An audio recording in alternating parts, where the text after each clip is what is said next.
जो भी आज हम हैं, जिस भी काबिल हम बन सके हैं, आज हम लोग जीवन में जो कुछ भी अचीव किया है, उसके पीछे जो सबसे बड़ा हाथ है, सबसे बड़ा रोल है, वो जाता है रवीश सर को। बहुत-बहुत धन्यवाद रवीश सर, और आपने हमें इंट्रोड्यूस किया आज।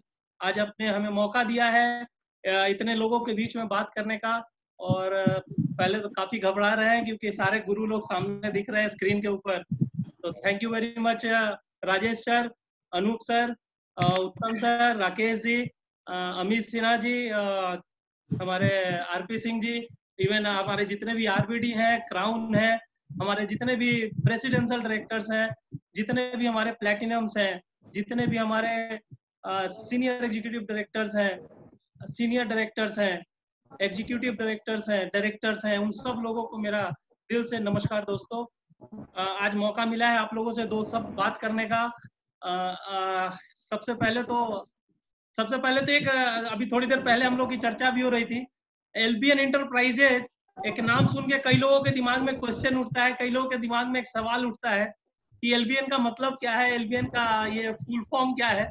तो सबसे पहले हम आपको आज वही क्लियर कर दें, आज इसी बात से हम लोग करते हैं दोस्तों। जैसे आप सब लोग, हम लोग कहते हैं ना कि हर मर्द की सफलता के पीछे एक उसकी वाइफ का, पत्नी का हाथ होता है, वाइफ का हाथ, नारी का हाथ होता है। तो हम लोगों ने बस जब शुरुआत की थी मोदी केयर की, तो हम लोगों ने बस कोशिश यही किया था कि एक्शन में तो हम लोग रहेंगे, काम तो हम करेंगे, लेकिन हाथ तो बिल्कुल नारी का चाहिए, अपनी पत्नियों का चाहिए। तो बस यही सोच के हम सब लोगों ने एलबीएन का, जब हम लोगों ने अपने अपने फॉर्म का नाम रख रहे थे, तो सब लोगों ने यही डिसाइड किया कि क्यों ना अपनी अपनी वाइफ का पहला अक्षर ही डाल दिया जाए। तो हमारे हरिशंकर गुप्ता सर, इनकी पत्नी का नाम था लीला गुप्ता, तो इन्होंने एल वहां से आया। हमारे दूसरे पार्टनर संजय जीत सिंह, उनकी वाइफ के नाम से बी आया, और मेरी वाइफ जिनका नाम है निभा रानी, तो उनके उनके नाम से एन आया, और ऐसे करके एलबीएन बन गया। और आज हम लोग की सफलता के पीछे जो सबसे बड़ा राज है, वह जाता है हमारी नारियों को, हमारी वाइफ को, जिसकी वजह से आज हम लोग यहाँ तक पहुंचे हैं, इस सक्सेस को हम लोगों ने अचीव किया। आज दोस्तों कहानियां तो बहुत सारी हैं, हम सब लोग आज बात करेंगे, सब बहुत सारी चीजों के ऊपर बात करेंगे। कहानी तो हर लोगों की कहानी होती है, हर के जीवन की कोई ना कोई स्टोरी है। और हमें लगता है अभी इस जूम मीटिंग में जितने भी लोग हैं, हर के पास अपनी अपनी कोई ना कोई कहानी है। लेकिन हमने एक पुस्तक पढ़ी थी दोस्तों, जब हम अपने कैरियर की शुरुआत कर रहे थे, अपने लाइफ की शुरुआत कर रहे थे पढ़ाई के बाद, तो एक पुस्तक पढ़ने का मौका मिला था। लेस गिबलिन साहब का पुस्तक था वो, उसका नाम था स्किल विद पीपल। और उस किताब को जब हमने पढ़ा था, तो उस किताब के पहले पन्ने पे ही हमने लिखा पढ़ा था, उसमें मिला था हमें कि हर लोग, जो लोग होते हैं, ये अपने बारे में ज्यादा सुनना चाहते हैं बशर्ते किसी और के बारे में। तो मेरी कहानी से कितना आप इंस्पायर होंगे, मेरे लाइफ से कितने आप इंस्पायर होंगे, हमें नहीं पता है। लेकिन आज हम जो कुछ भी आपको बताने वाले हैं, शायद इस जूम मीटिंग में जितने भी 1000 लोग अभी इकट्ठे हैं, हम आप सबकी कहानियां आज अपने द्वारा कहने जा रहे हैं, अपने मुंह से कहने जा रहे हैं दोस्तों। तो आज जितने भी लोग हमारे साथ हैं, आज जो कुछ भी हम बोल रहे हैं, अपने अपने दिल के ऊपर लेके चलिएगा। आप सोच के चलिएगा कि ये कहानी आपकी है, ये कहानी हमारी नहीं है, हम सब लोगों की कहानी है, जो अभी हम आपसे कहने जा रहे हैं। जैसा हम पहले भी बोले, हर लोगों की अपनी कोई ना कोई कहानी होती है। हमारा भी बचपन अभाव में बीता। मेरे फादर गवर्नमेंट एम्प्लॉय थे, और एक सरकारी क्वार्टर में 2 कमरों की क्वार्टर थी, उसमें एक छोटा सा आंगन था, और उसमें 15 लोग, आप अंदाजा लगा सकते हैं, एक छोटे से 2 कमरे के क्वार्टर में, और 15 लोग कैसे रहते होंगे। हम भाइयों में जानते हैं सर, हम लोग भाई लोग थे, 3 भाई हैं हम लोग, और मेरी एक बहन है। हम लोग में लड़ाई होता था कि छत पे कौन सोएगा और जमीन पे कौन सोएगा। छत कहने का मतलब, आप कई लोग समझ रहे होंगे छत, जो हम लोग के घर में छत होता है। दोस्तों हम उस छत की बात नहीं,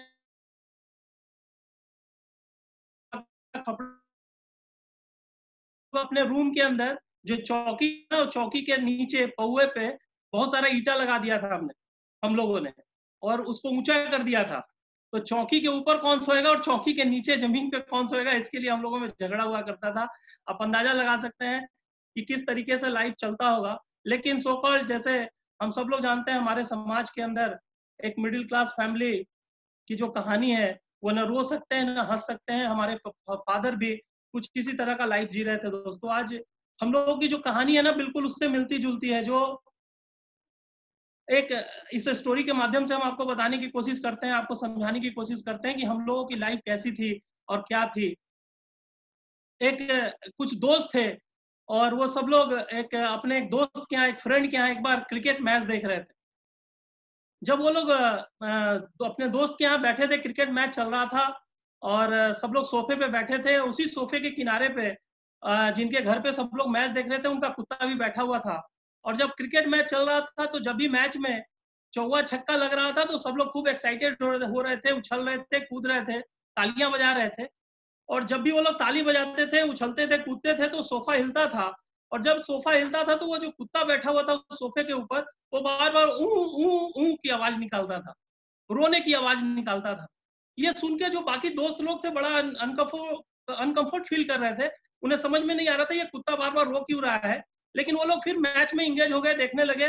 फिर जब जैसे ही फिर अगला बार चौवा छक्का लगा और फिर उन लोगों ने तालियां बजाई, थोड़ा-सा अपने सोफा हिला, वो कुत्ता फिर से वही कू कू कू की आवाज निकालना शुरू किया। लास्ट में कुछ जो दोस्त लोग थे, उन्होंने उससे पूछा, जिसके घर पे मैच देख रहे थे, उनसे कहा कि भाई ये तुम्हारा कुत्ता बार बार रो क्यों रहा है, कू कू की आवाज क्यों निकाल रहा है। उसने कहा छोड़ो ना इसको, जाने दो, हम लोग चलो मैच देखो। सब लोग फिर मैच देखने लगे। और जब फिर अगली बार फिर जैसे ही चौवा छक्का लगा, फिर लोग एक्साइटेड हुए, थोड़ा सा खुश हुए। और जैसे ही खुश हुए, फिर कुत्ता ऊ ऊ की आवाज निकालना शुरू किया। अब इन लोगों से रहा नहीं गया, बोला यार या तो इस कुत्ते को तुम यहाँ से भगाओ, और नहीं तो हम लोग यहाँ से उठ के चले जाएंगे। उसने कहा अरे बैठो यार, कोई बात नहीं है। जहां पे वो कुत्ता बैठा है ना, वहां पे एक छोटी सी कील निकली हुई है। और जब हम लोग सोफे से थोड़ा हिलते डुलते हैं, जब वो हिलता डुलता है ना, तो वो उसको चुभता है। और जब वो चुभता है, तो वो कू कू कू करता है, कू कू की आवाज निकालता है, रोता है। तो बाकी दोस्तों ने कहा कि तो फिर वो उस वहां से हट क्यों नहीं जाता है। तो उसने कहा अरे कील इतनी भी नहीं चुभ रही है कि उस सोफे से वो हट जाए, और वो वहीं पे बैठा हुआ है। दोस्तों, ये मोरल ऑफ द स्टोरी कहने का मेरा मतलब यही है, हम लोगों की भी हालत यही है, हम लोग की भी स्टोरी कुछ इसी तरह की है। हम लोग जो मिडिल क्लास के लोग हैं, हम लोग की भी कहानियां ऐसे ही है। हम लोग को भी वो कील लगातार चुभता रहता है, लेकिन हम लोग उससे हटने की कोशिश नहीं करते हैं, उस सोफे से उठने की कोशिश नहीं करते हैं। हम लोग जब घर से बाहर निकलते हैं ना, बच्चे लोग अच्छी खिलौने के ऊपर बात करते हैं, अच्छे खिलौने मांगते हैं हमसे, तो उनको हम लोग समझाते हैं, उनको बोलते हैं कि बेटा ये अच्छी चीज नहीं है, अभी बाद में तुमको दिला देंगे, सैलरी मिलेगा तो दिला देंगे। दोस्तों, ये बहाना नहीं कर रहे होते हैं उस समय। असल में हम अंदर से वही कू कू कू कुत्ते वाली जो रोने वाली आवाज है, वो निकाल रहे होते हैं। हम जब बाहर निकलते हैं अपनी वाइफ के साथ, वाइफ बोलती है एक नई साड़ी दिलवा दीजिए, कुछ ज्वेलरी दिलवा दीजिए, तो उनको हम बोलते हैं बोनस मिलने तो तब दिलवा देंगे। उनको ये बोलते हैं कि चलो अगली सैलरी आने दो तब दिलवा देंगे। उस समय हम ये नहीं बोल रहे होते हैं कि हमको सैलरी आने दो तो हम दिलवा देंगे, या हम बोनस मिलेगा तो दिलवा देंगे। एक्चुअल में देखा जाए तो उस समय वो वही कुत्ते वाली रोने की आवाज निकाल रहे होते हैं, अंदर से कू कू कर रहे होते हैं। हम सब मिडिल क्लास फैमिली लोगों की यही हालात है दोस्त। हम लोग का भी जीवन बिल्कुल ऐसा ही कट रहा था। हम लोग कुंकू तो कर रहे थे, करा रहे थे, लेकिन उस सोफे से उठ नहीं रहे थे, उस जगह से हट नहीं रहे थे। लाइफ इसी तरीके से चल रहा था। इसी बीच पढ़ाई भी हुई, स्कूलिंग हुई, ग्रेजुएशन हुआ, और धीरे धीरे आगे बढ़ते गए। लाइफ में अब बात थी कि कुछ करना है, कुछ कैरियर बनाना है, कुछ लाइफ में अब काम करना है। और उसी दरमियान मेरे जीवन में डायरेक्ट सेलिंग इंडस्ट्री आया, नेटवर्क मार्केटिंग इंडस्ट्री आया।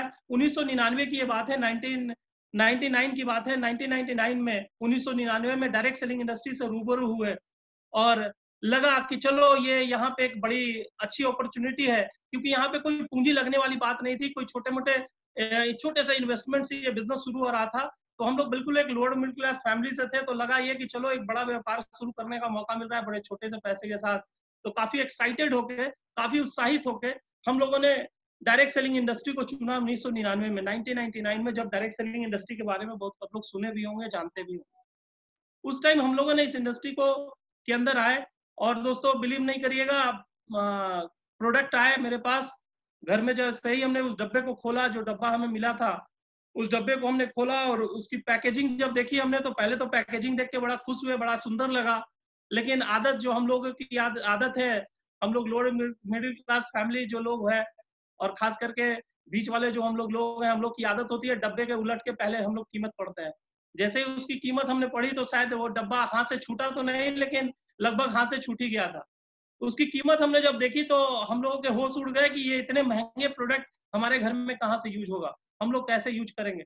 और दोस्तों बिलीव नहीं करिएगा, उसका सील भी हमने नहीं खोला, उस डब्बे को ऐसे ही पैक करके और हमने अपने चौकी के नीचे, घर में जो चौकी था उसके नीचे घुसा के और छोड़ दिया।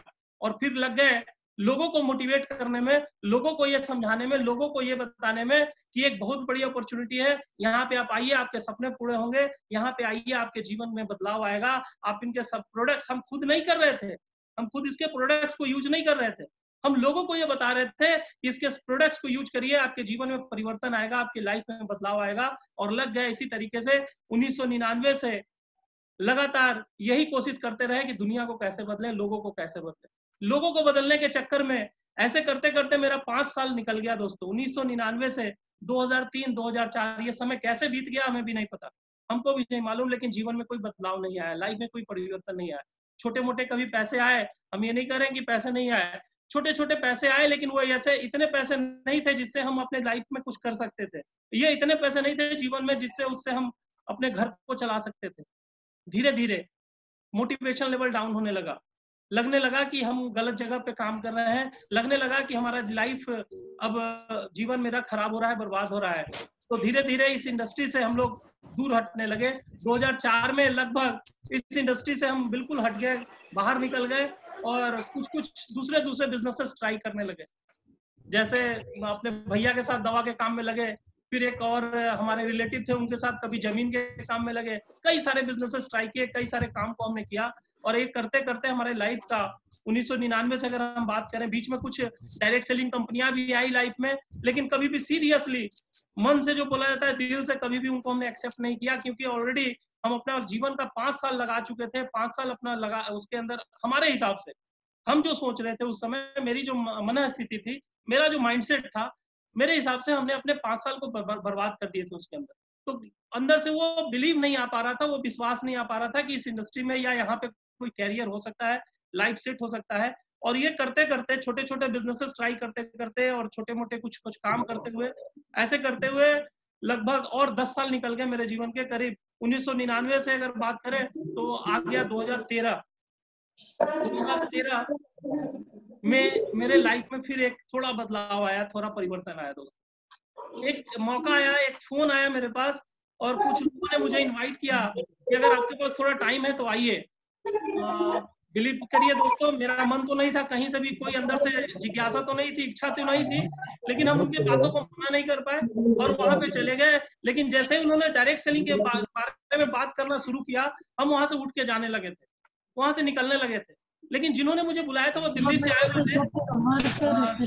उस शख्स ने जब मुझे कुछ बताने की शुरुआत की तो हम वहां से उठ के जब जैसे ही निकलने लगे तो उन्होंने मेरा हाथ पकड़ लिया और हाथ पकड़ के बिठाया और बोले, हमको एक कहानी सुनाई उन्होंने। दोस्तों हम आपके साथ वो शेयर करना चाहते हैं। उन्होंने बताया कि एक राजा हुआ करता था किसी पुराने जमाने में। उसने क्या किया था कि गांव के उनके जहाँ पे वो राज कर रहे थे, जो उनका सल्तनत था, उस जगह पे एक रास्ता हुआ करता था जो शहर के से गांव, मतलब जो शहर था वहां पे आने के लिए जो रास्ता था, उस रास्ते पे उन्होंने क्या किया, जो एक ही रास्ता था उस रास्ते पे उन्होंने बड़ा सा पत्थर रखवा दिया।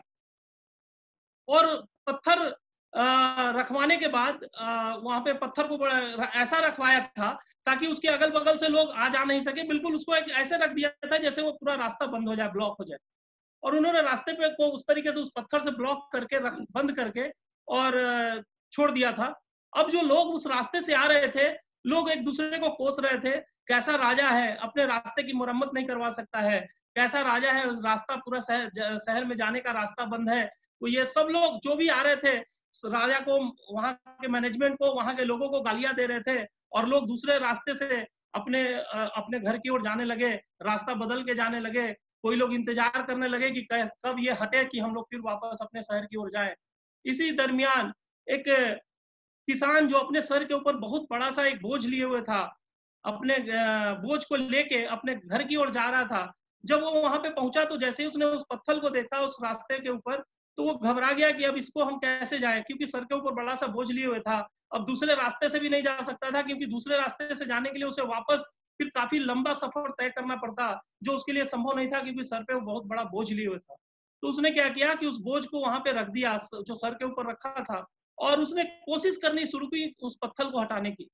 और वो धीरे धीरे धक्का देने लगा उस पत्थर को, कभी दाएं से, कभी बाएं से, कभी आगे से, कभी पीछे से, और वो धीरे धीरे करके उस पत्थर को धक्का देके लगातार प्रयास करता रहा, काफी कोशिश किया, पत्थर नहीं हट रहा था, लेकिन वो अपने प्रयास में लगा हुआ था, कोशिश कर रहा था, और धीरे धीरे कोशिश करते करते एक समय ऐसा आया कि उसने उस पत्थर को धक्का देके थोड़ा सा खिसकाया, थोड़ा सा हटा दिया।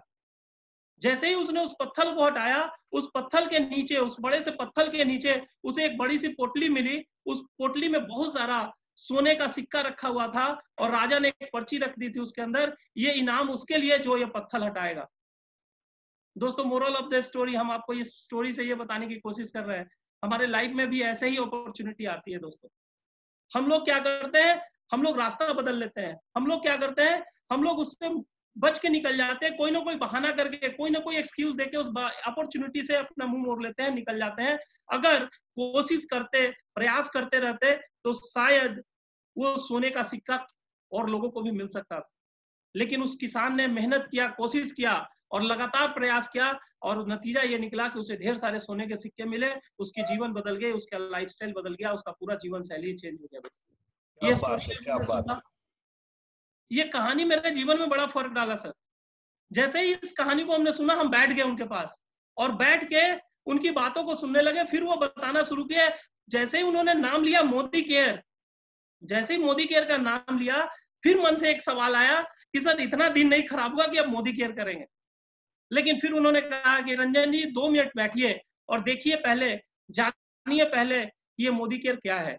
जो आप मोदी केयर जानते थे या जानते हैं, वो ये मोदी केयर नहीं है, बिल्कुल अलग मोदी केयर है, बिल्कुल नया मोदी केयर है। और ये आप देखिए एक बार इसको, ये शायद हमारे आपके लाइफ में एक बड़ा परिवर्तन ला सकता है। फिर हम बैठ गए, पूरी चीजों को देखे, पूरी चीजों को समझे, और बस अंदर से एक ही आंसर आया। सारे सवालों, जब हमने उनके साथ बहुत सारा डिस्कशन किया, बहुत सारे सवाल जवाब किए, तो अंदर से एक ही आंसर आया, एक ही जवाब आया मेरे अंदर से कि जिस जिस कारण से हम लोग पहले फेल हुए थे डायरेक्ट सेलिंग इंडस्ट्री में, जिस जिस वजह से हम लोग पैसा नहीं कमा पाए थे, जिस जिस वजह से डायरेक्ट सेलिंग इंडस्ट्री को हम लोगों ने मना कर दिया था, छोड़ दिया था, वही सब कारण है यहाँ पे पास होने का। और हम लोगों ने इस इंडस्ट्री को एक्सेप्ट किया, और फिर हम, जैसा आप लोग जानते हैं, हमारे बोल सकते हैं हमारे गार्जियन स्वरूप हरिशंकर गुप्ता सर, और हमारे एक बहुत ही, उनसे हम बहुत ही ज्यादा इंस्पायर होते हैं, क्योंकि आप लोगों को पता है या नहीं पता है, उनकी स्पाइनल इंजरी हो चुकी थी 2001 या 2002 में, उनकी स्पाइनल इंजरी हुई थी। स्पाइनल इंजरी होने के बाद वो बेड से भी नहीं उठ सकते थे। डॉक्टर का ये कहना था कि इनका पूरा जीवन वो बेड पे ही जाएगा, और शायद ये 2-4-5 साल भी जी जाए तो बहुत बड़ी बात है। लेकिन उन्होंने अपने विल पावर से, अपने अंदर की स्ट्रॉन्ग एबिलिटी की वजह से, सोच की वजह से, वो बेड से खड़े ही नहीं हुए, बल्कि आज एक नॉर्मल आदमी से भी अच्छा लाइफस्टाइल जीते हैं, अच्छा जीवन जीते हैं वो। और ये बड़ी इंस्पायर करता है हमें। तो हमने उनके साथ और हरिशंकर गुप्ता के साथ मिलके एलबीएन एंटरप्राइजेज के नाम से मोदी केयर के अंदर एक शुरुआत की, एक आईडी लगाई, और फिर लग गए उसी स्टाइल में जो पहले किया करते थे, क्योंकि जो चीज आप जानते हैं, जो चीज सीखे हैं, वही काम करते हैं। दोस्तों, हम फिर लग गए लोगों की जिंदगियां बदलने में। हम लोगों को यह समझाने लगे कि मोदी केयर करिए, आपके लाइफ बदल जाएगी, मोदी केयर करिए, आपके जीवन में आजादी आ जाएगी, मोदी केयर करिए। लेकिन फिर दोस्तों यही हो रहा था, लगातार हम लोग प्रयास कर रहे थे, लगातार काम कर रहे थे, लेकिन बहुत बढ़िया रिजल्ट नहीं आ रहा था, बहुत बढ़िया लाइफ में कोई बदलाव नहीं आ रहा था। 2014 के आसपास की बात है दोस्तों। 2013 में हम लोगों ने मोदी केयर स्टार्ट किया था लास्ट में, और 2014 में एक मौका मिला, एक स्पीकर आए थे, उनको सुनने का मौका मिला, और उन्होंने पूरे लगभग 2 घंटे का उनका सेशन था। 2 घंटे के सेशन में उन्होंने कई सारी चीजें बताई, बहुत सारी बिजनेस की बारीकियों के बारे में बताया। दिमाग में तो यही आ रहा था कि ये सब तो हम जानते ही हैं, पिछले 5-6 साल किए क्या, यही तो किए थे। सब कुछ समझ में यही आ रहा था कि ये जो कोई नया चीज थोड़ी बता रहे हैं। तो बिल्कुल ऐसा ही लग रहा था कि चलो एक फॉर्मेलिटी के तौर पे उस मीटिंग में बैठे हुए थे। लेकिन लास्ट में जाते समय उन्होंने एक स्टोरी बताई, एक कहानी सुनाई। उन्होंने बताया कि एक शहर में एक बहुत ही रईस आदमी रहा करता था, एक उस शहर का बहुत ही अमीर आदमी था। एक बार क्या हुआ कि उसकी आंखों में कुछ प्रॉब्लम आ गई, उसकी आंखों में दर्द शुरू हो गया, और वो दर्द इतना पेनफुल था जो बर्दाश्त नहीं कर पा रहा था। उसकी इलाज के लिए उसने अपने शहर के हर डॉक्टर, हर वैद्य, हर लोगों से इलाज करवाया, लेकिन उसका कोई ट्रीटमेंट नहीं हो पाया। फिर अपने शहर से निकल के दूसरे शहरों में भी गया, विदेशों में भी गया, लेकिन उसका कोई ट्रीटमेंट नहीं मिला। बेचारा काफी परेशान था। उसे उसी जगह पे एक शख्स ने उसे राय दी कि देखिए यहीं पे एक पास में ही एक बाबा रहते हैं, वो आपकी आंखों का शायद इलाज कर सकते हैं, आप एक बार उनसे मिलिए। फिर वो बेचारा आंखों के दर्द से परेशान था, वो उन बाबा के पास पहुंचा और अपनी सारी प्रॉब्लम्स को उनके सामने रखा, बताया। बाबा ने कहा कि बिल्कुल हम तुम्हारी आंखों को ठीक कर सकते हैं, लेकिन इसके लिए तुम्हें करना ये होगा कि तुम्हें लगातार कुछ सालों तक केवल हरी चीजों को ही देखना होगा, हरे हरे चीजों के ऊपर ही आपको ध्यान, मतलब हरे चीजों को ही देखना है तुम्हें। अगर तुम ऐसा करोगे तो तुम्हारे तुम्हारे आंख का दर्द ठीक हो जाएगा, तुम्हारा आंख ठीक हो जाएगा। अब वो जो व्यक्ति था, जो रईस आदमी था, वो जैसे घर अपने वापस आया, सबसे पहले उसने क्या किया, अपने घर को बदलना शुरू किया। अपने घर के अंदर जितनी भी दीवारें थी, जितने भी सामान थे, सबको हरा हरा करना शुरू किया। उनके घर में जितने भी मेंबर्स थे, उनके सारे कपड़े बंद कर रखवा दिए बक्से में, सारे हरे कपड़े खरीद के लाए, सबको हरे कपड़े पहनवा दिए। उसके बाद घर में तो उन्होंने सब बदल दिया, लेकिन हुआ क्या, जब भी वो घर से बाहर निकलते थे तो कोई ना कोई रंगीन दूसरे रंग का कुछ ना कुछ उन्हें दिख जाता था, जो फिर उनके आंख में दर्द को बढ़ा देता था।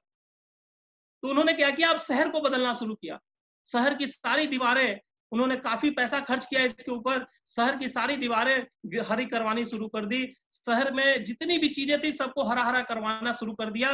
कुछ समय बीता, धीरे धीरे उनकी आंख के दर्द कम होने लगी, उनको फायदा मिलने लगा। कुछ दिनों के बाद वो बाबा सोचे कि चलो एक बार चलते हैं, पूछते हैं कि उसकी आंख में क्या, आंख का प्रॉब्लम ठीक हुआ या नहीं हुआ, या उसको फायदा हुआ या नहीं हुआ। बाबा पहुंचे वहां पे, और पहुंचने के बाद जैसे ही उनके घर के नजदीक पहुंचे तो जो उनका गेट कीपर था उनको रोक दिया। बोला कि आप, क्योंकि वो बाबा गेरुआ वस्त्र पहने थे, तो बोला कि आप इस वस्त्र में नहीं जा सकते हैं, पहले आपको अपना कपड़ा बदलना पड़ेगा, आपको हरे वस्त्र में आना होगा। तो उस गार्ड ने उनको हरा वस्त्र दिया, हरा वस्त्र पहने, और पहन के फिर उस शख्स से मिलने गए वहां पे, और उससे हालचाल जब पूछा, उनसे सारी बातें पूछी, तो उसने बताया कि हाँ, अब जाके मेरी आंखों में बहुत सारा फर्क पड़ रहा है, हमारे आंखों का दर्द कम होना शुरू हुआ है, लेकिन अभी भी ये दर्द है, अभी भी पूरी तरीके से ठीक नहीं हुआ है। तो बाबा ने कहा कि अच्छा एक बात बताओ, जो तुम इतना खर्चा कर रहे हो पूरा शहर के वो हरा करने में, अपने घर को हरा करने में, उसके बावजूद तुम अभी पूरी तरीके से रिकवर नहीं कर पाए हो।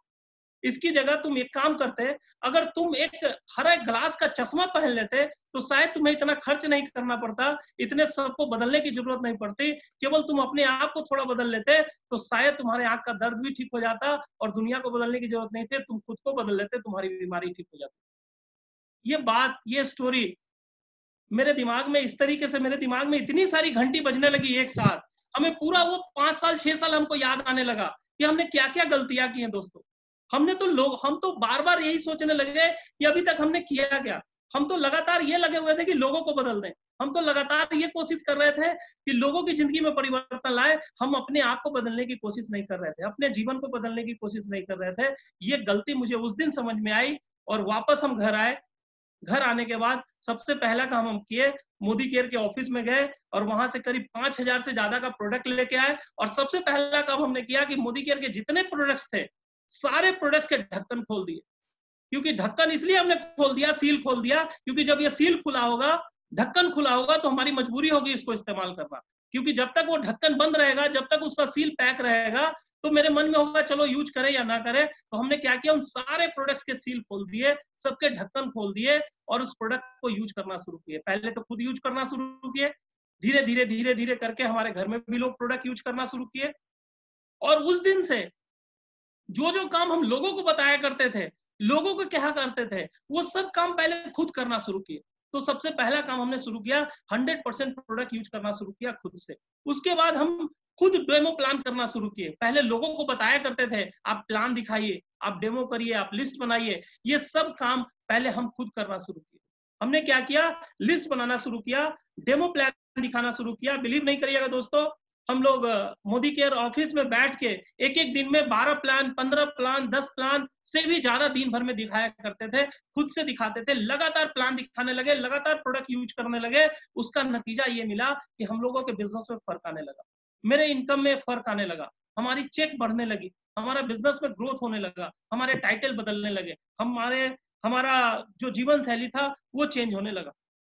अब मजा आने लगा था दोस्तों, बिजनेस को करने में बड़ा मजा आने लगा। लेकिन एक डर जो होता है ना, जब कभी आप किसी चीज में हार जाते हैं, जब किसी चीज में आप फेल हो जाते हैं, या आपको आपके साथ कभी वो कोई घटना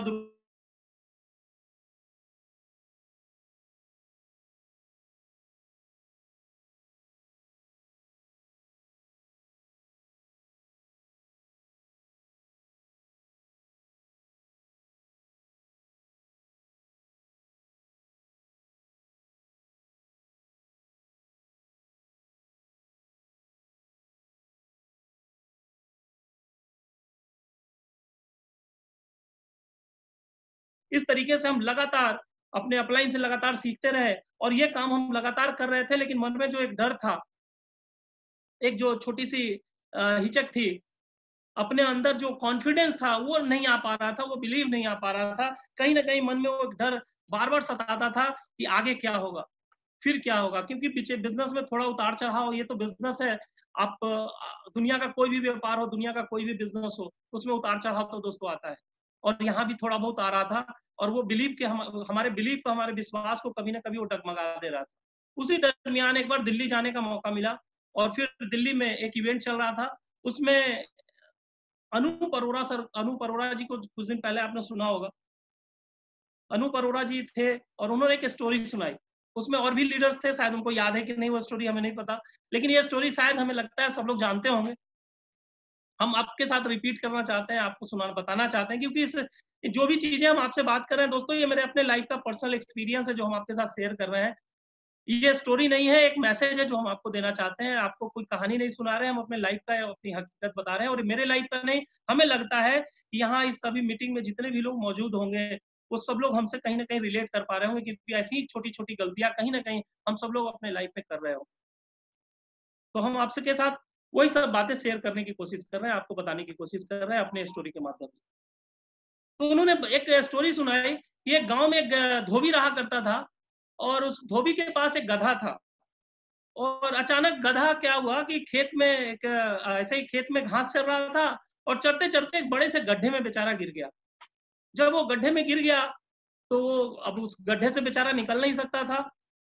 धीरे जब काफ़ी टाइम हो गया, काफ़ी देर हो गया, तो वो धोबी अपने गधे को खोजने लगा, खोजते-खोजते पता उसे चला कि गड्ढे में गधा गिरा हुआ है, तो वहाँ पहुँचा तो देखा कि हाँ, ये तो मेरा ही गधा गिरा हुआ है। बेचारा बड़ी कोशिश किया, गाँव वाले लोगों को भी बुलाया, सब लोग मिलके काफ़ी कोशिश की उस गधे को बाहर निकालने का, लेकिन वो गधा बाहर नहीं निकल पा रहा था। लास्ट में उस गाँव के कुछ लोगों ने बोला कि इस गधे को अब, ऐसे भी ये गधा बूढ़ा हो चुका है, अब इसको बाहर निकालने से भी कोई ज़्यादा फ़ायदा नहीं है, क्योंकि अब ज़्यादा बोझ नहीं ढो सकता है। तो क्यों ना इसको छोड़ दो इसी में, कल सुबह हम लोग यहाँ पे आएँगे, इकट्ठे होंगे, और इसको क्या करते हैं कि इस गड्ढे को मिट्टी से भर देते हैं, ताकि दूसरा कोई गधा इसमें नहीं गिरे, और ये गधा इसी में अपना रह जाएगा, मर जाएगा। अब जैसे ही उस गधे ने बेचारा इस बात को सुना, उसके अंदर वो डर सताने लगा कि अब तो ये हमें लोग मारने की बात कर रहे हैं, अब तो मेरा जीवन खत्म हो जाएगा, मेरा लाइफ खत्म हो जाएगा। जैसे डर हम लोगों के अंदर सताता है दोस्तों, मेरा आगे क्या होगा? मेरा जीवन कैसा चलेगा? हम सबको सक्सेस मिलेगा या नहीं मिलेगा? हम सफल होंगे कि नहीं होंगे? ऐसा ही कुछ सब डर उस गधे के अंदर भी सताने लगा। सुबह हुआ, गाँव के लोग वहाँ इकट्ठे हुए, और सब लोग इकट्ठे होके, अब जैसे ही लोग, बेचारा गधा तो बहुत डरा हुआ था, काफ़ी सहमा हुआ था, लेकिन उसके अंदर से कहीं न कहीं ज़िंदगी जीने की इच्छा थी। वो लाइफ़ में कुछ फिर से अभी और जीवन जीना चाहता था, और दिमाग में बार-बार ऊपर वाले से प्रार्थना कर रहा था कि भगवान एक बार मुझे बचा लो, भगवान एक बार मुझे बचा लो। और हुआ क्या कि गाँव के लोग उसके ऊपर मिट्टी फेंकना शुरू किए। जब लोग मिट्टी फेंक रहे थे, तो उसकी पीठ पे वो मिट्टी गिर रही थी। जब उस मिट्टी का वजन ज़्यादा होता था, तो गधा पीठ को हिलाता था, और जब वो पीठ को हिलाता था, तो मिट्टी नीचे गिर जाती थी। जब वो मिट्टी नीचे गिरती थी, तो गधा उसी के ऊपर पैर रख देता था। उसे भी नहीं पता चल रहा था, लेकिन वो पैर उस पे रखता जा रहा था। मिट्टी बार-बार उसके पीठ पे आ रहा था, वो मिट्टी को पीठ से झाड़ रहा था, और उसके ऊपर पैर रखता जा रहा था। धीरे-धीरे, धीरे-धीरे, धीरे-धीरे गधा उस गड्ढे से ऊपर आना शुरू हो गया, और धीरे-धीरे वो मिट्टी नीचे गड्ढे को भरता चला गया, और गधा धीरे-धीरे ज़मीन से ऊपर आता गया, और एक समय ऐसा आया कि गधा मिट्टी उस गड्ढे से बाहर निकल गया, और वो गड्ढा भी भर गया दोस्तों। ये मोरल ऑफ द स्टोरी, इस कहानी से हमें ये सीखने का मौका मिला, हमें ये मौका मिला जानने का कि दोस्तों, कितनी भी बुरी परिस्थिति आ जाए, समस्याएँ तो आएँगी, चैलेंज तो आएगा दोस्तों। जब भी हम काम करेंगे, जब भी कुछ काम करेंगे, तो हमें हमारे जीवन में कई सारी समस्याएं आएंगी, लेकिन मुझे अपना एटीट्यूड हमेशा पॉजिटिव रखना होगा दोस्तों। अगर आपका एटीट्यूड अच्छा है, आपका नजरिया पॉजिटिव है, तो आप हर बाधाओं से आगे निकल सकते हैं, हर बाधा से पार हो सकते हैं। तो उस गधे की स्टोरी से मेरे जीवन में बस वो विश्वास, जो अपने ऊपर भरोसा नहीं था मुझे ये लग रहा था कि हम कर पाएंगे कि नहीं कर पाएंगे। जब लोग समस्याएं गिनाते थे, लोग बोलते थे ये कैसे होगा, ये प्रोडक्ट कैसे यूज करेंगे, जो समस्याएं मेरे पास आती थी, अब हम भी अपने एटीट्यूड को मजबूत बनाने में कामयाब हो चुके थे। और वो जो समस्याएं लोग हमें दे रहे थे, हम भी अपनी पीठ को झाड़ते जा रहे थे, उन समस्याओं को अपने पैर के नीचे डालते जा रहे थे और आगे बढ़ते जा रहे थे, आगे बढ़ते जा रहे थे, आगे बढ़ते जा रहे थे। और धीरे धीरे आगे बढ़ते हुए नतीजा ये हुआ कि हम लोग मोदी केयर में कई सारे टाइटल्स को अचीव किए, धीरे धीरे इनकम भी बढ़ी, सब कुछ अच्छा हुआ। लेकिन जिस हिसाब से हम लोग काम कर रहे थे, जिस हिसाब से हम लोग मेहनत कर रहे थे, उस हिसाब से हम लोग पैसा नहीं बना पा रहे थे। टाइटल भी आ रहा था, सब कुछ हो रहा था, हम लोग प्रेसिडेंशियल डायरेक्टर बन चुके थे मोदी केयर में, लेकिन पैसा जो था ना, उस मजा नहीं आ रहा था, क्योंकि हम लोग 3 पार्टनर थे। और जब हम लोग पूरे महीने में सारा काम करने के बाद खर्चे का और प्रॉफिट का जब हिसाब किताब करते थे, तो पता चलता था कि अपने हाथ में बहुत बड़ा पैसा नहीं आया, तो लगता था कि फिर मजा नहीं आया कुछ। और फिर ये फायदा क्या हुआ इतना मेहनत करने का, काम करने का, जब अपने हाथ में पैसा ही नहीं बढ़िया आ रहा है। फिर हम अपने अपलाइन के पास गए, रवि सर के पास, और उनसे हमने अपनी काउंसलिंग करवाई। याद होगा रवि सर को, उन्होंने मुझे एक बात बताई। काउंसलिंग तो ऐसे रवि सर के साथ हम हमेशा किया करते थे, हमेशा उनसे बात किया करते थे। एक बार वो बोले भी थे, क्योंकि ऑलरेडी जब हम लोग पहले काम कर रहे थे, तो एक ही चीज दिमाग में था कि चलो डायरेक्ट सेलिंग इंडस्ट्री में, नेटवर्क मार्केटिंग इंडस्ट्री में, खास करके इस बिजनेस प्लान के अंदर, अगर विड्थ के ऊपर काम किया जाए और डेप्थ के ऊपर काम किया जाए, तो बढ़िया पैसा बनाया जा सकता है, अच्छा इनकम बनाया जा सकता है। तो हम लोग लगातार उसी पे लगे हुए थे, लेकिन पैसा बढ़ नहीं रहा था, इनकम बढ़ नहीं रही थी। तो हम रवि सर से मिले, उनके साथ बैठे, और उनसे हमने पूछा कि सर, इनकम नहीं बढ़ रही है, सब कुछ तो बढ़िया हो रहा है, विड्थ भी बन गया है, डेप्थ भी अच्छा हो रहा है, सब कुछ बढ़िया हो रहा है, लेकिन पैसा नहीं आ पा रहा है। तो रवि सर ने फिर एक स्टोरी सुनाई दोस्तों। देखिए, आज लगातार मेरे मन में कुछ कहानियां हैं जिससे हम आपको मैसेज देना चाहते हैं, हम आपको बताने की कोशिश कर रहे हैं अपने लाइफ के बारे में दोस्तों। रवि सर ने एक मजदूर की कहानी सुनी। उन्होंने कहा कि रंजन, तुमको हम बताते हैं कि हम लोग गलती कहाँ कर जाते हैं, चूक कहाँ करते हैं। 2 मजदूर था, रोड के किनारे काम कर रहा था, एक गड्ढा कर रहा था, दूसरा उसको भर दे रहा था। एक गड्ढा कर रहा था, दूसरा उसको भर दे रहा था। काफी देर से कुछ लोग उसको देख रहे थे कि ये लोग कर क्या रहा है, एक गड्ढा कर रहा है, दूसरा भर दे रहा है, एक गड्ढा कर रहा है, दूसरा भर दे रहा है। जब वहां पे काफी देर से देखते देखते एक व्यक्ति को समझ में नहीं आया, और उसके अंदर जिज्ञासा हुई है जानने की आखिर ये लोग कर क्या रहा है, तो वो लोग उस मजदूर के पास गए और जाके पूछे कि भाई, तुम लोग कर क्या रहे हो। तो उस मजदूर ने कहा कि सर, हम लोग अपना अपना काम कर रहे हैं। तो उसने कहा, काम तो कर रहे हो, हम भी देख रहे हैं, बिल्कुल जैसे हम लोग भी बोलते हैं ना, हम तो अपना काम कर रहे हैं सर, हम तो डेमो दिखा ही रहे हैं, प्लान दिखा ही रहे हैं, स्ट्रक्चर तो बन ही रहा है, सब कुछ तो कर ही रहे हैं सर, लेकिन पैसा नहीं आ रहा है अपने अपने अपलाइन के पास। तो हम भी रवि सर के पास यही शिकायत लेके गए थे, यही समस्या लेके गए थे। तो उसने भी कहा कि काम तो हो रहा है, हम भी देख रहे हैं, लेकिन करना क्या चाह रहे हो तुम लोग। तो उसने कहा, सर हम लोग 3 लोग थे, एक का काम था गड्ढा करना, दूसरे का काम था पौधा लगाना, तीसरे का काम था मिट्टी भरना, बीच वाला नहीं आया है, हम लोग अपना अपना काम कर रहे हैं। अब इस स्टोरी को सुनते ही मैं आना चाहते थे, मेरे दिमाग में फट से तो हम गलती कर जा रहे हैं, कहीं ना कहीं कुछ चूक कर जा रहे हैं दोस्तों। हम लोग भी ऐसी कुछ ना कुछ छोटी छोटी, देखिए रोड पे जब हम लोग चलते हैं ना, तो बड़े बड़े गड्ढे हमें नहीं परेशान करते हैं, छोटे छोटे गड्ढे हमें ज्यादा परेशान करते हैं, जिसपे हम ध्यान नहीं देते हैं। और वो छोटे छोटे चीजें हम जिसको इग्नोर कर देते हैं, जिसके ऊपर हम ध्यान नहीं देते हैं, रवि सर वही हमें बताने की कोशिश कर रहे थे। रवि सर ने उस दिन हमें बताया कि रंजन, मोदी केयर के प्लान को समझो। मोदी केयर का जो बिजनेस है, विड्थ बिल्ड करने का है, और अपने जनरेशन को भी बिल्ड करने का है, जनरेशन को बिल्ड करने का है। ध्यान दीजिएगा हम क्या बोल रहे हैं। हम पहले क्या समझते थे, विड्थ बनाने का है और डेप्थ बनाने का है। सर ने क्या बताया, विड्थ बनाने का है और अपने जनरेशन को ड्राइव करने का है। इसका मतलब क्या हुआ, मोदी केयर का प्लान जनरेशन प्लान है, और अपने जनरेशन को भी जितना ज्यादा आप मजबूत बनाइएगा, जितना ज्यादा उसको पैसा दिलवाइएगा, उतना ज्यादा आप पैसा कमाइएगा। ये बात उस दिन मुझे समझ में आई और उस दिन से प्रेसिडेंशियल डायरेक्टर का लेवल था हम लोग का, हम लोग उस दिन से लग गए कि अब अपने नीचे जो हमारे लीडर्स हैं, जो हमारे नीचे डेप्थ में लीडर्स हैं, हमको उनके विड्थ को, उनकी चौड़ाई को भी मजबूत बनाना है, उनको भी ड्राइव करना है। और ये काम में जब से हम लोग लगे, हमारे चेक्स बढ़ने शुरू हो गए। जब हम लोग प्रेसिडेंशियल डायरेक्टर लेवल पे ही थे तो इंडिया का सबसे ज्यादा पैसा हम लोग के पास आया। इस बात की खुशी हुई क्योंकि वो छोटी सी चूक जो हम कर रहे थे उसको नहीं सुधारे होते तो शायद ये नहीं हुआ होता। फिर जब हम लोग क्राउन बने तो भी हम लोगों ने ऑल ओवर इंडिया का हाईएस्ट पे आउट लिया। जब हम लोग आरबीडी बने तो हम लोगों ने हाईएस्ट पे आउट तो लिया ही लिया। हम लोग के लिए एक बड़ा सौभाग्य भी हुआ कि हम लोग एज ए आरबीडी लेवल पे हम लोग समीर मोदी एडवाइजरी काउंसिल में चुने गए, उसके सदस्य के रूप में हम लोगों को भी शामिल किया गया। यह हम लोग के लिए एक बड़ी प्राउड वाली बात थी, हम लोग के लिए प्राउड फील कराने वाली बात थी। जबरदस्त सर, जबरदस्त। हम लोग उसमें शामिल हुए, मोदी केयर के अंदर हमारी इनकम बढ़ती गई, हम लोग फिर जीबीडी भी बने।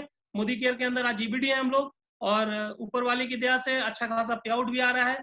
आज सारा खर्चा करने के बाद हम तीनों पार्टनर्स आपस में जब बांटते हैं तो अच्छी संतुष्टि भी मिलती है, अच्छा भी लगता है। संतुष्टि तो नहीं मिलती है क्योंकि अभी बहुत बड़ा गोल कर, अभी ये 2025 में जो हमने अपना गोल बनाया है, सर रवि सर को भी हम बताना चाहते थे, आज आप सबके बीच में, आप सब लोगों के साथ सामने बताना चाहते हैं। रवि सर, हमारा टारगेट है, जीबीडी तो हम लोग बन चुके हैं, लेकिन मेरा गोल यही है कि 2025 आते आते हम लोग, हमारी इनकम, एलबीएन इंटरप्राइजेज की इनकम कम से कम 25 लाख रुपए महीने की हो, और कम से कम 100 से ज्यादा हमारे लोग टीम में ऐसे लोग हों जिनकी इनकम महीने की 1 लाख रुपए से ज्यादा हो। इस गोल के ऊपर, इस लक्ष्य के ऊपर हम लोग लगातार काम कर रहे हैं, इसके ऊपर लगातार प्रयास कर रहे हैं, और आपसे उम्मीद करते हैं रवि सर कि बिल्कुल हमारे अंदर अगर कहीं भी छोटी छोटी गलतियां आपको दिखे तो बिल्कुल फोन कॉल करके भी, ऐसे तो हम हमेशा आपसे मिलने की कोशिश करते हैं, लेकिन अभी समय व्यस्तता के कारण आप समय से नहीं मिल पाते हैं, लेकिन आपसे निवेदन करेंगे कि आप हमें हमेशा गाइड जरूर करें कि हम क्या क्या और सुधार करें ताकि हम 2025 तक अपनी इनकम को 25 लाख महीने तक ले जाएं और अपने टीम में 100 लोगों को 1 लाख रुपए महीने की इनकम तक लेके जाए। दोस्तों, बताने के लिए बहुत सारी बातें हैं, हमने आपको कुछ कुछ छोटी छोटी बातें बताई हैं अपने बारे में, और हमको लगता है कि ये स्टोरी, ये कहानियां कभी खत्म होने वाली नहीं है। हर एक नया दिन हमारे लिए नई शुरुआत होती है, और हमें लगता है कि अगर अपने आज को बेहतर बनाए तो हमारा कल भी बहुत बढ़िया होने वाला है। दोस्तों, तो हर दिन को जीना सीखना है हमें, हर दिन को एक्साइटमेंट के साथ, जोश के साथ जीना है। लाइफ में चैलेंजेस तो आएंगे, समस्याएं आएंगी, कई सारी परेशानियां आएंगी हमारे जीवन में भी। हम लोगों ने भी इस यहाँ तक पहुंचने में लगभग 6-6.5 साल हमें लगा है मोदी केयर के अंदर इस जगह तक आने में। इस बीच में कई चैलेंजेस आए हैं, लेकिन हम लोगों ने उस गधे की तरह अपने पीठ पर से उन सारी समस्याओं को हिला हिला के नीचे गिराते गए, उसके ऊपर पांव रखते गए, उसके ऊपर चढ़ते गए, और उसके सक्सेस की ओर आगे बढ़ रहे हैं। दोस्तों, हम आपसे भी यही उम्मीद करते हैं कि आज हमारी इस स्टोरी से, आज हमारी कहानी से आप लोग भी कुछ मैसेज आपको मिला हो कि ये जो छोटी छोटी गलतियां हैं हम भी अपने लाइफ में ना करें। दोस्तों, चलते चलते अभी हमारे साथ गुप्ता सर भी है, हरिशंकर गुप्ता सर भी है, ये भी अपने बारे में कुछ आपसे बात करना चाहेंगे, तो हम चाहेंगे इनको भी मौका देंगे कुछ बोलने का, इनको मौका भी देंगे बात करने का। लेकिन चलते चलते हम आपसे एक लास्ट में एक छोटी सी स्टोरी और आपके साथ शेयर करना चाहते हैं। दोस्तों, एक छोटी सी कहानी और हम आपसे बात करना चाहते हैं, क्योंकि दोस्तों लाइफ में जैसा रवि सर भी बोलते हैं, एक्साइटमेंट का होना बड़ा जरूरी है, जोश का होना बहुत जरूरी है, क्योंकि बिना एक्साइटमेंट के, बिना जोश के बड़ा काम नहीं किया जा सकता है। जीवन में कोई बड़ी उपलब्धि हासिल नहीं की जा सकती, बड़ी अचीवमेंट नहीं ली जा सकती। एक गांव में 2 लड़का रहा करता था, 2 दोस्त थे, दोनों दोस्त काफी पक्के दोस्त थे, वो सारे काम खुद दोनों दोस्त एक साथ किया करते थे, चाहे खाना पीना, नहाना, धोना, धोना नहीं सॉरी, लेकिन बाकी काम सब कुछ एक साथ किया करते थे। दोस्तों, एक का उम्र था करीब 10 साल और दूसरे का उम्र करीब 5 या 6 साल था। दोनों इतने गहरे दोस्त थे कि जहां भी जाते थे एक साथ जाते थे। एक बार क्या हुआ था कि गांव के बाहर वो दोनों दोस्त खेल रहे थे, उसी जहां पे वो खेल रहे थे तो एक कुआं था, बड़ा वाला जो दोस्त था वो उस कुएं में गलती से गिर गया। अब बेचारा जो छोटा वाला दोस्त था उसको ये नहीं समझ में आ रहा था कि क्या करें, क्योंकि अगल बगल कोई आदमी भी नहीं दिख रहा था जिससे वो मदद मांगता। उसे बहुत ध्यान देने पे काफी देर इधर उधर घूमने के बाद उसे एक बाल्टी और रस्सी दिखाई दी जो बगल में रखा हुआ था कुएं के पास, जो आमतौर पे हर कुएं के पास रखा होता है पानी निकालने के लिए। वो दौड़ता हुआ उस जगह पे गया, उस रस्सी को उठाया, उस बाल्टी को उठाया और उसने जल्दी से उस बाल्टी को उस कुएं में डाल दिया, और डाल के उस दोस्त को बोला कि जल्दी से इसे पकड़ लो। उस दोस्त ने उसे पकड़ लिया और उसने उसको खींचना शुरू किया। लगातार वो कोशिश करता रहा, खींचता गया, खींचता गया, खींचता गया, खींचता गया, खींचता गया, और उसने क्या किया, अंत तक अपनी मेहनत के द्वारा, अपने जोश के द्वारा उस दोस्त को उस गड्ढे से बाहर निकाल लिया।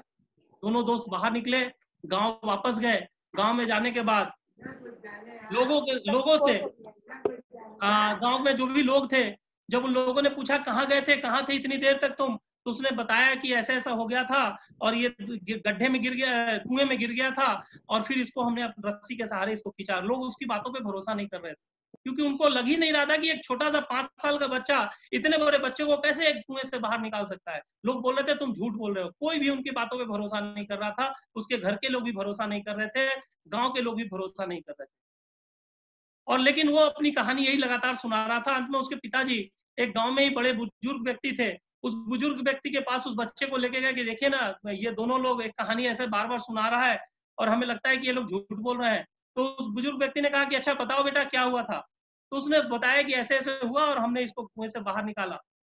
तो उस बुजुर्ग व्यक्ति ने बोला कि बिल्कुल हो सकता है इस बच्चे ने इस लड़के को बाहर निकाला होगा। उन लोगों ने कहा ये कैसे हो सकता है, ये इतना छोटा सा बच्चा उस इतने बड़े बच्चे को गड्ढे से, कुएं से बाहर कैसे निकाल सकता है। दोस्तों, उस बुजुर्ग व्यक्ति ने बोला कि इसलिए इसने बाहर उसको निकाल पाया क्योंकि उस समय इसे कोई वहां पे बताने वाला नहीं था कि बेटा तुम नहीं कर सकते हो। कोई उससे ये बताने वाला नहीं था उस बच्चे को कि बेटा ये तुमसे नहीं होगा।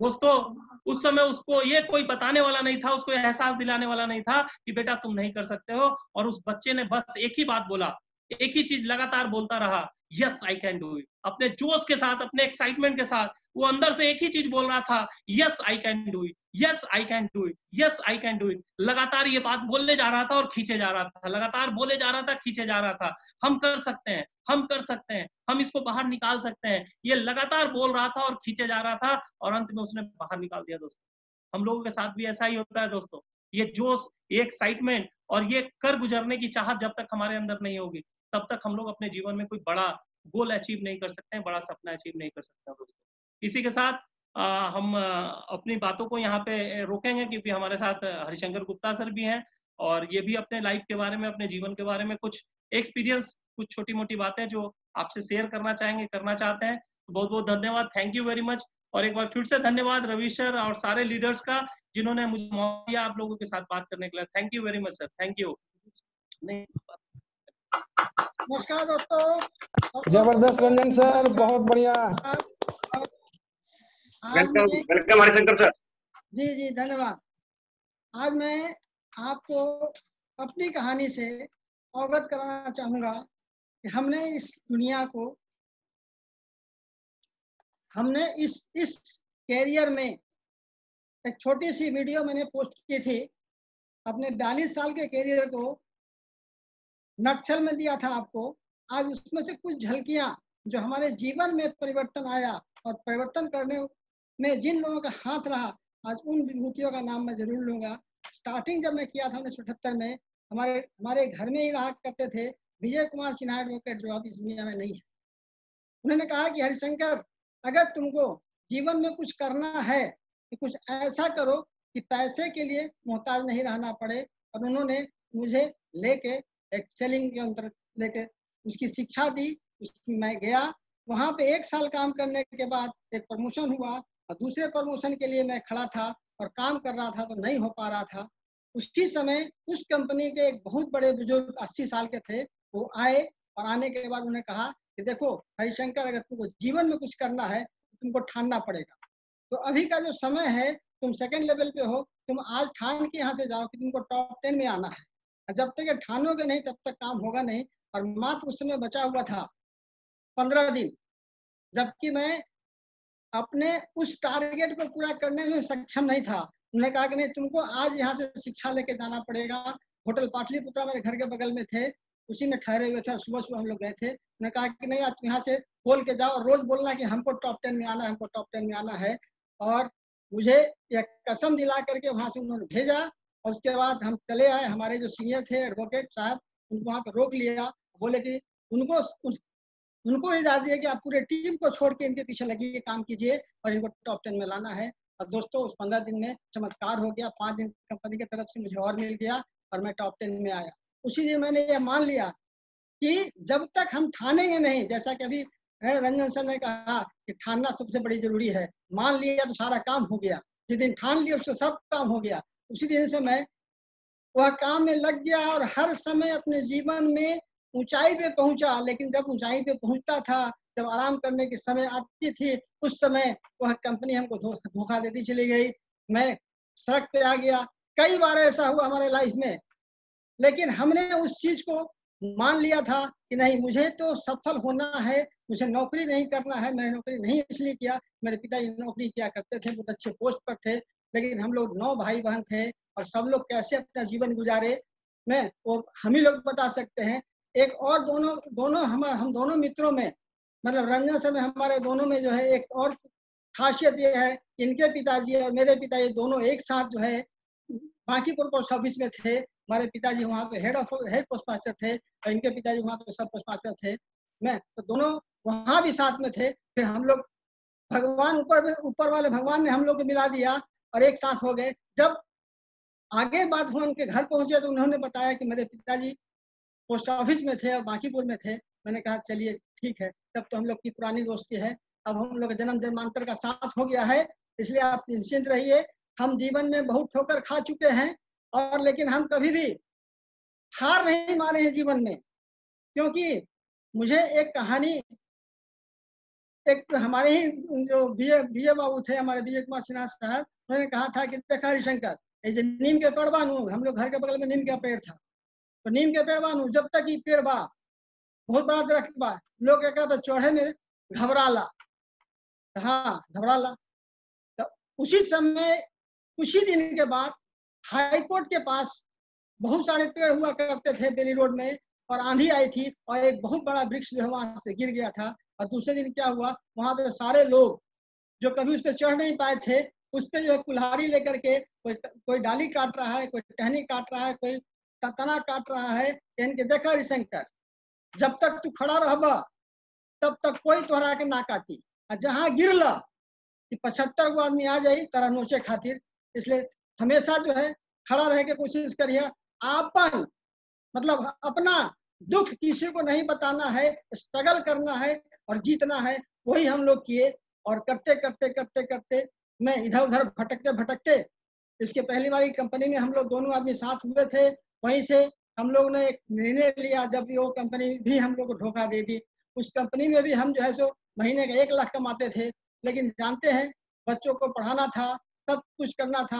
हमारे 2 बच्चे थे, एक बेटा इंजीनियरिंग पढ़ रहा था, बेटी हमारी डीएमएस कॉलेज में थी। उन लोग को अच्छा एजुकेशन में हमको बहुत खर्च होता था, लेकिन मैंने एक भी लोगों से अपने जीवन में किसी से कर्जा नहीं मांगा, अपने किसी भी रिलेटिव के पास हाथ पसारने नहीं गए और अपने मेहनत और कम से दोनों का खड़ा कर। जब उन लोग की शादी ब्याह हो गई थी, उसी समय जो है यहाँ प्रस्ताव आया था मोदी केयर का, और मोदी केयर में पहले कर चुका था। तो उस समय जब प्रस्ताव आया और मोदी केयर के उस स्वरूप को देखा, तो हम लोग कहा कि चलिए अब यहाँ इसमें काम करने में कोई दिक्कत नहीं है, क्योंकि यह एक ऐसा वट वृक्ष है जो पिछले 22 साल से खड़ी है और ये हमेशा जो है लोगों को पेमेंट कर रही है। अपने अभाव में भी यह कंपनी के एम्प्लॉय को पैसा नहीं रोकती है, कमीशन नहीं रोकती है। इसलिए इस वृक्ष के नीचे चलना चाहिए और यहाँ पे खजाना मिलेगा। धन्य हो समीर मोदी साहब का, जिन्होंने इस कंपनी को इतना बढ़िया खींच करके रखा और हम लोग उसमें हाथ लगाए और काम करना शुरू किए। परेशानी तो हुई दोस्तों, क्योंकि पैसे थे नहीं, लेकिन हम लोग मोटरसाइकिल से घूमते थे और कभी हिम्मत नहीं हारते थे। हमारे रंजन सर कभी कभी घबरा भी जाते थे कि सर ऐसे कैसे काम चलेगा, बच्चे हमारे छोटे हैं, आपका तो हो गया, हमके चिंता मत कीजिए, हम साथ हैं आपके, ना हम गिरेंगे आपको ना किसी को गिरने देंगे। और हम निश्चय लिए। उसी पीरियड में हमारा बेटा पूना में था, एक बार जाने का मौका मिला वहाँ, हम वहाँ चले गए 1 महीना के लिए। तो उस समय कुछ लोगों का जो है सो कनेक्ट मैगजीन में चेक वगैरह आया हुआ था, वो सब देख रहे थे। मैं उसमें एक व्यक्ति थे जिसमें 7 आदमी मिल करके महीने का 7 लाख कमा रहे थे उसी दिन। उस समय हम लोग का इनकम लगभग एक 1.25 लाख के आसपास था। तो वहां से हमने फोन किया निश्चल जी को कि अब चिंता मत कीजिए, हमने टारगेट बना लिया, बहुत जल्द हम लोग उस लेवल पे पहुंचेंगे। और पहुंच गए। 3 साल मुश्किल से लगा, और वहां पे पहुंच गए तो काफी अच्छा से पहुंचे, क्योंकि हम तो क्रिएशन करते हैं लेकिन सीखने का काम हमारे रंजन सर करते हैं। और जितना ढंग से उन्होंने पूरे टीम को लेकर के चले, एक सूत्र में बांध करके चले हैं, उतना मैं भी नहीं चल सकता था। तो हम लोग तीनों आदमी का सब एक इकट्ठा प्रयास जो है आज जो है एलबीएन को एक इंडिया लेवल में हम लोग का नाम बना दिया है, हम लोग का पहचान बना दिया है। तो दोस्तों, और कहानी और जिन जीवन में उतार चढ़ाव काफी रहा है, मैं भी कभी ऐसा था कि 100 रुपया के लिए मैं सोचा करता था कि कैसे हमारा 100 रुपया आएगा, आज कि घर का खाना चलेगा, खुराक चलेगा। उस जीवन को मैंने देखा है मैं, और मैं उस समय से काम कर रहा हूँ जिस समय रवि जी और हमारे रंजन जी बहुत छोटे थे। और रवि सर के घर के बगल में हमारे दोस्त के एक बड़े भैया रहा करते थे, जो उनका मेडिसिन का जो है फैक्ट्री था वही लोहानीपुर में। अब मैं उनके यहाँ बराबर जाता था, मैं देखता था इन लोगों को, छोटे छोटे बच्चों को। मैं अपना बचपन याद किया करता था, लेकिन क्या करें, हम तो लगे हुए थे अपने बच्चों को पालने में, अपने करियर बनाने में। तो हमने जीवन का वह सुख कभी नहीं लिया, लेकिन आज मैं सुख ले रहा हूँ, क्योंकि हमारे दोनों बच्चे बहुत अच्छे से हैं, किसी तरह कोई दिक्कत नहीं है। और मैं भी अपने यहाँ जीवन का आनंद ले रहा हूँ। जो सोच करके हमने ये मोदी केयर को पुनः स्टार्ट किया था, आज वो सफल हो रहा है। और अभी अभी हमारे रंजन सर ने कहा कि 2025 में 25 लाख रुपया कमाएंगे, तो ये 25 लाख रुपया उनका अपना है। कहने का मतलब हम लोग का जो टारगेट बना हुआ है, वो टारगेट ये है कि 2025 में 1 करोड़ कमाएंगे, 25 लाख खर्च करेंगे, 25-25 लाख तीनों दोस्त लेंगे। यही निर्णय के साथ हम लोग काम कर रहे हैं। और रवि सर, ये जिम्मेदारी आपकी है कि हम लोग कैसे इसको पूरा करें और क्या करें इसके लिए, ये सब गाइडलाइन आप ही को देना है मैं, और हम लोग तो उसका पालन करने के लिए तैयार हैं। जब जब आपने कहा कि अब रैंक चेंज होना चाहिए, तो हमने पूरी शक्ति लगाई और रैंक को चेंज किया। बोलिए सर, सही बोल रहा हूँ कि नहीं बोल रहा हूँ? तो आपके गाइडलाइन हमको हमेशा चाहिए। यस। मैं और हम तीनों आदमी मिल करके उस पर चलना शुरू करेंगे। जब कभी भी दिक्कत होती है, हम लोग एक दूसरे को मदद करने के लिए हमेशा आगे रहते हैं, और किसी को कभी दुख नहीं होने देते हैं, किसी को जो है मन में या कोई विचार नहीं आने देते हैं, नेगेटिव विचार आने नहीं देते हैं। क्योंकि मैं नेगेटिव को बहुत दूर रखता हूँ, हमेशा पॉजिटिव के साथ रहता हूँ। इसलिए आज यहाँ पर मैं हूँ।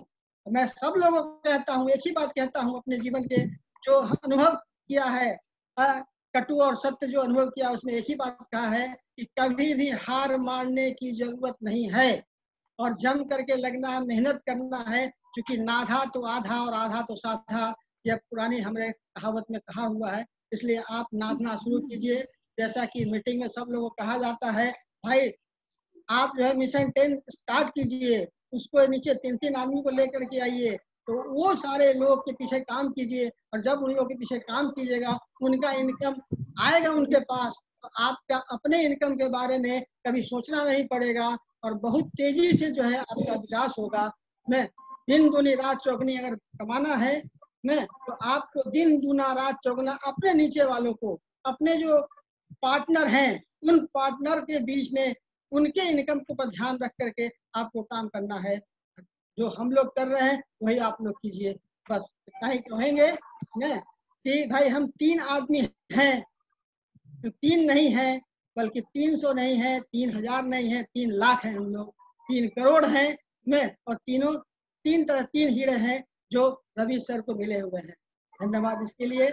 और बहुत कुछ है, लेकिन अब विशेष फिर कभी हम लोग बात करेंगे, क्योंकि बहुत सारे लोग जो है हमारे यहाँ बैठे हुए हैं, बहुत देर से बैठे हुए हैं, सुन रहे हैं मैं। तो हमारे पास तो कहानी अनंत है, और उस अनंत का जो है अंत नहीं हो सकता है आज। इसलिए मैं आज अपनी वाणी को ही विराम दूंगा, और आप लोग को बस एक ही शुभकामना के साथ कि सारे लोग 2025 में जो हमारी बात सुन रहे हैं, आज से 10 टाइम्स, 20 टाइम्स और 40 टाइम्स नहीं, 100 टाइम्स इनकम को आगे ले जाइए। बस यही मेरी शुभकामना है। धन्यवाद। Thank you.